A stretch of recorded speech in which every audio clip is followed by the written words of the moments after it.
Telangana CM Revanth రెడ్డిపై గంగాధర పిఎస్లో ఫిర్యాదు నమోదైంది. మాజీ ఎమ్మెల్యే సుంకే రవిశంకర్ రేవంత్ రెడ్డిపై ఫిర్యాదు చేశారు. సీఎం ఇటీవల చేసిన వ్యాఖ్యలపై అభ్యంతరం వ్యక్తం చేశారు. ప్రజల్ని రెచ్చగొట్టే విధంగా ఉన్నాయని ఫిర్యాదులో వెల్లడించారు. కాళేశ్వరం అంశంపై సీఎం చేసిన వ్యాఖ్యలు రాజకీయ మర్యాదలకు విరుద్ధంగా ఉన్నాయని సుంకే రవిశంకర్ విమర్శించారు. రైతులు సాగునీటి కోసం ఎదురుచూస్తున్న సమయంలో ఇలాంటి వ్యాఖ్యలు చేయడం బాధ్యతారాహిత్యం అన్నారు. సీఎం వ్యాఖ్యలపై కేసు ఫైల్ చేయాలని ఫిర్యాదులో కోరారు.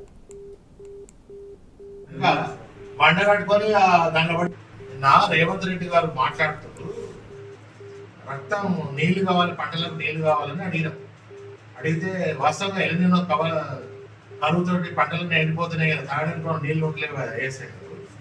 అయితే ఇప్పుడు మరి రక్తాన్ని చిందించి మీ రక్తాన్ని చిందిస్తే రక్తాన్ని తల్లితే పంటలు పండుతాయి అన్నాడు. కనుక బండ కట్టుకొని దండబడి దావురి ఏది కన్నపల్లి పంపల దగ్గర మేడిగడ దగ్గర పడి సాగులని రైతులనేమో ఆత్మహత్య పాల్పడడానికి అంటుండ్రు. మరి బీఆర్ఎస్ వాళ్ళు అందరినీ కూడా రక్తాన్ని చిందించి పంటల మీద వెళ్ళాలంట. ఇది ఆయన యాక్షన్ తీసుకోవాలి.